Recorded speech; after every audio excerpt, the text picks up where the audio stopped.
So hey guys welcome to my new blog. तर भाई मी सकाळपासून उठलेलं आहे. ब्लॉगची स्टार्टिंग आता केलेली आहे. सकाळी उठल्यावरतीच आपलं पाणी मारणं, आणखी विशेष म्हणजे बाहेर मार्केटमध्ये काम होतं ते केलं मी. मित्रांनो आता वेळेवर बाहेर जायचा प्लॅन जमलेला आहे. आणि हे बघा हा आहे माझा एकदम परम मित्र, जो की जेठालाल आणखी तारक जसा आहे ना तसा आहे आपला भावेश देशमुख भाई. माझ्या शाळेत कोणालाही विचारून घ्या, मी समजा जर काय दिसलो तर हा आजूबाजूला कुठं म्हणजे मी जर किंवा ऑप्शन असलो किंवा हा जर कुठे असा ऑप्शन जर असला की नाही तर टीचर आम्हाला विचारे करा कुठे गेला, किंवा म्हणजे आमची जोडी एकदम वेगळी.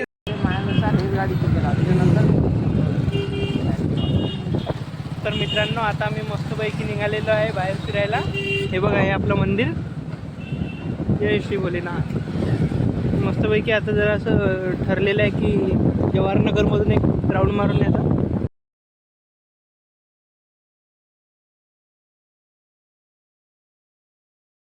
तर मित्रांनो आता आम्ही 12 ज्योतिर्लिंगमध्ये आलो आहे. बस मंदिरात दर्शन घेतो आणि भेटतोच तुम्हाला डायरेक्ट. तर मित्रांनो दर्शन झालं आहे आणि आता आम्ही निघालेलो आहे. आज मी तुम्हाला अंदरचं दाखवलं नाही, खेळणारे गाडी काढणार हाही एक मस्त आहे. मग ब्लॉगिंग सुरू आहे तर राहिलं आपलं काम सुरू.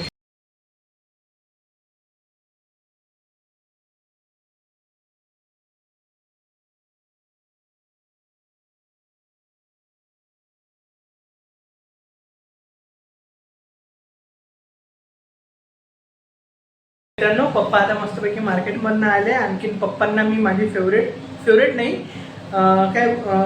या सीझनमध्ये आहे की नाही भाई फणस निघते ना, मला एक फणस आवडते म्हणून फणस पण सांगितलं मी आणायला. हे बघा पप्पांनी मस्तपैकी आपलं लाल मिरची आणलेली आहे याच्यात. हे म्हणजे कसं आता हे पूर्ण वर्षभर चालवत असतात ना आपल्या मिरच्या, म्हणून मग हे या सीझनमध्ये उन्हाळ्याच्या सीझनमध्ये भेटतात. इकडे कोथिंबीर आहे, इकडे गोबीचं फूल आहे आणि बाई मस्तपैकी हा कांदा आहे की नाही खिचडीत खायला मस्त लागते. आणि आज विषय म्हणजे आपल्याकडे खिचडीच आहे. पातीचा कांदा, मस्तपैकी कैरी आणि शिमला मिरची, कारले आणले पप्पांनी, कारले तर आवडत नाही बाई. आणखीन मस्त काटीदार वांगी आहे, मिरची आहे. आणखीन फ्रूट्समध्ये पप्पांनी केळं आणले आहे. आणि इकडे मस्तपैकी गावरान टमाटे आहे गोल गोल, मस्तपैकी लाल चटक आहे एकदम. तर चला आता डायरेक्ट तुम्हाला की जेवायच्या वेळेस भेटतो, कारण की आज खिचडी आहे आपल्या जेवणामध्ये. कढी पण तयार करणार आणि बाई कढीची रेसिपी आज मी दाखवतो तुम्हाला. मी मस्त मी तुम्हाला कढीची रेसिपी दाखवतो.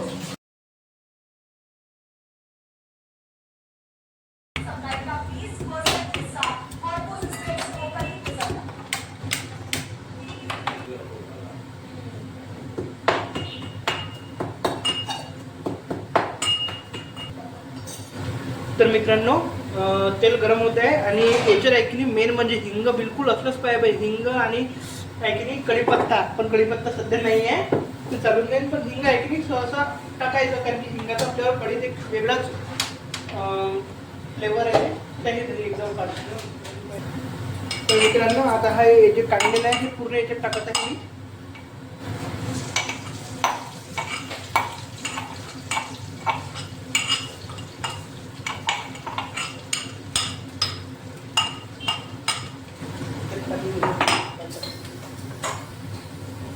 जिरा घ्यायचा, जिरा टाकून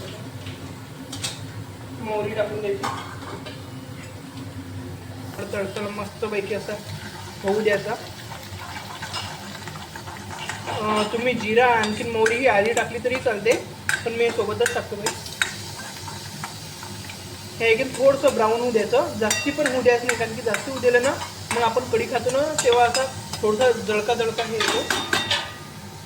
तर हे बघा मित्रांनो आता हे ब्राऊन झालेलं आहे, बस एवढं ब्राऊन होऊ द्यायचं. आणखीन आता याच्यात आहे की नाही नमक आपण वेळेवर टाकायचं होते, आता नमक नाही टाकायचं. आता डायरेक्ट हळद टाकायची, एकदम कमी टाकायची हळद, नाही तर एवढं हळद. आणखीन भाई आता एक लवकर टाका लागणार, नाही तर जळण्याच्या याच्या पगारवर आहे. हे बघा हिंग टाकलं मी. आणि आता ही कोथिंबीर वरून मस्तपैकी, आणखी आपलं पेटलेलं मस्तपैकी दही टाकायचं.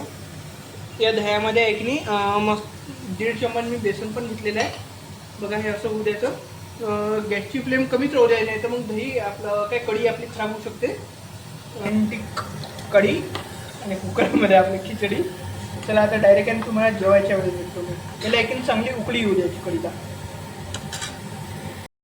मित्रांनो, माझा फेस बघून तुम्हाला समजलं असणार की आता माझी फेवरेट डिश आहे म्हणून माझी तडत वाटलेली कढी खिचडी, पातीचा कांदा आणि आपलं पुढे तारक मेहता सुरू आहे.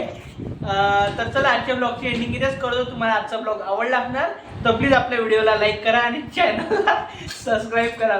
भाई आता की थोडा वेळ आधी खूप फनी मुवमेंट झालं म्हणून मी हसलो.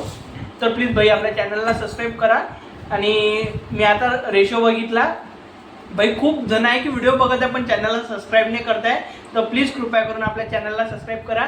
तुम्हाला चांगला लहान भाऊ आहे मी असं समजून तरी सबस्क्राईब करा. तर चला आता भेटू आपण पुढच्या ब्लॉगमध्ये. Bye bye.